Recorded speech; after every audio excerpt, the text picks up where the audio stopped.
What's up, everybody? So with me today, I have my original portrait lens setup, $800 versus my $8,000 portrait setup.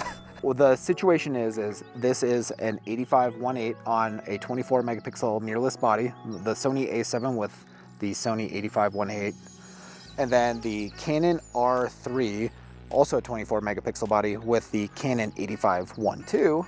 A little bit of a difference, but still a 85 on a 24 megapixel body. I became the photographer I am today because of this lens and camera setup.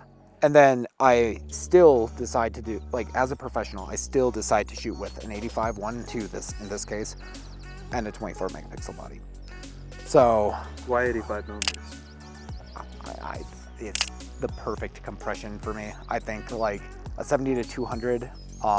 When you get to 200, it sometimes distorts people's face with the amount of compression you get to just sometimes not look the way I ideally want it to look. I think it's sometimes a little too much. Other people are obviously going to disagree with me on that. I love 35 and love 50, but 85 just seems like that sweet spot where you get a good amount of compression while simultaneously you're blowing out the background, you're getting like the perfect amount of atmosphere in it. So I don't know. That's just my. This is your favorite focal length? It's definitely my favorite focal length. So. Look even more up. Close your eyes though. We're gonna do a shot where I use all 30 frames per second on the Canon R3, still at 85-1.2, where we're trying to catch the dress kind of at the perfect point as Emily pulls it up, lets it go, and we're just gonna try to nail that kind of perfect falling shot. Cool. All right, let's do that in 3, 2, 1. Cool. So what I did is I shot 30 frames a second where you can, I don't know if you guys can see it, but maybe I'll just edit all of them and throw them up here. But basically we were able to choose like the second that the dress is in. It's like more photos than there would be in a 24p video. Yeah, so this is like 30 frames per second video versus even like a cinematic 24 frames per second video. Where I think, 5 frames per second on the Sony A7. We'll correct that if it's different, but pretty sure that the Sony A7 has 5s and a autofocus dependent 5. Well, so,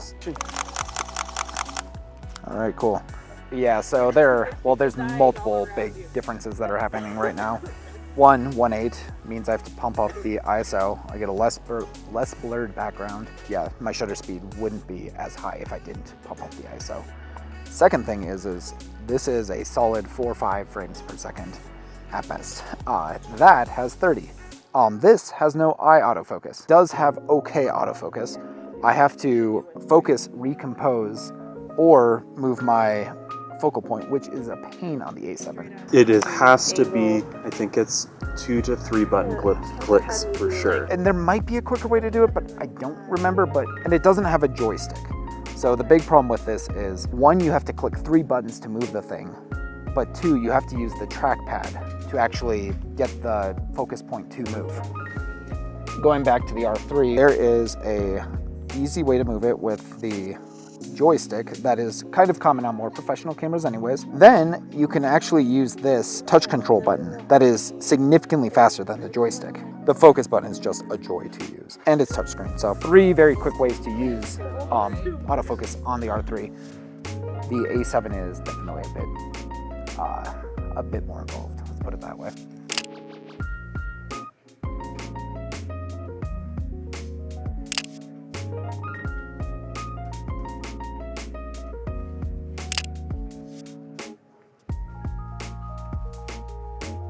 All right, so I just did some more with the 85-1.2.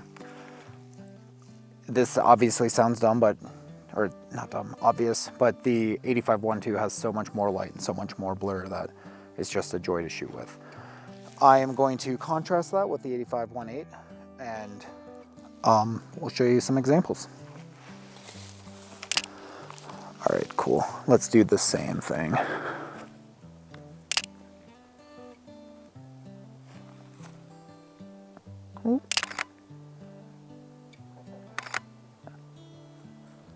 Cool. I think we got those.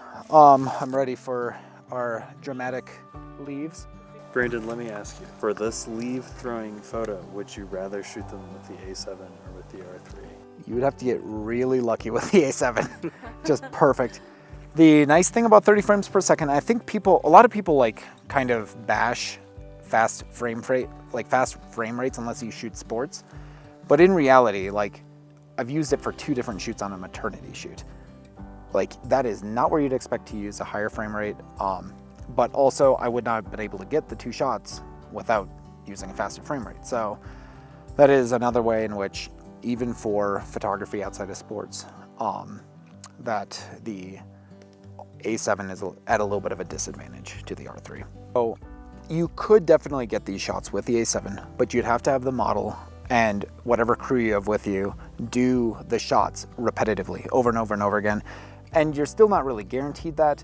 And that's additionally like, if you have lighting that's like only there for 20 minutes or even golden hour where you have it for an hour, like you might not have enough time to do it as many times as you need to.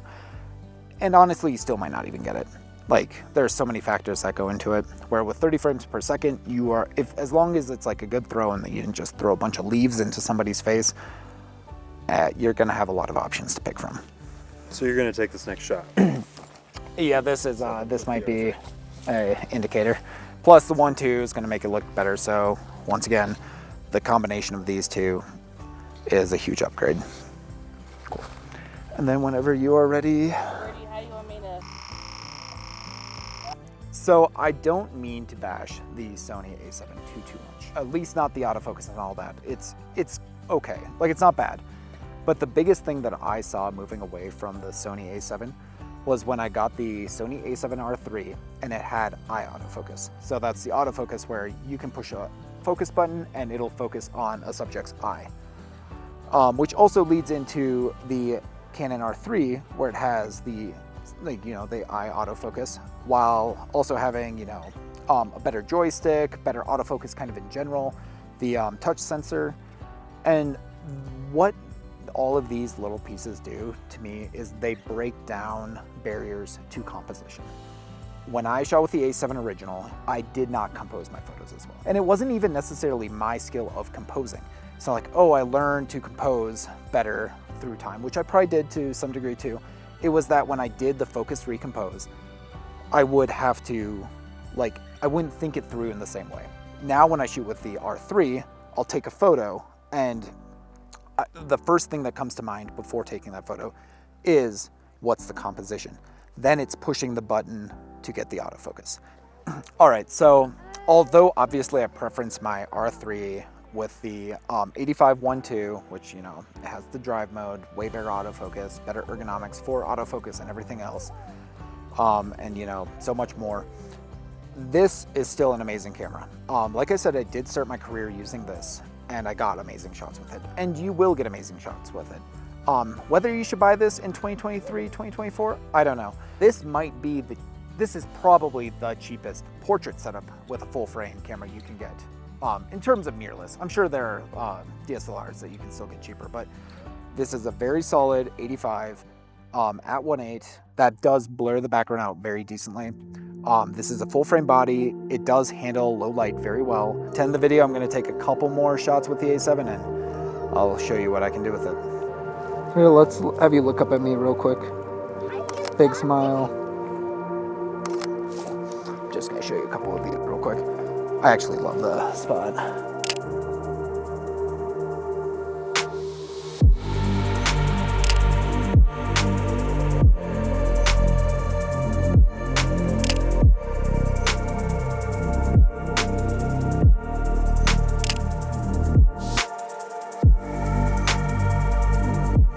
If you enjoyed this video, please remember to like and subscribe. It really does help out our channel so much.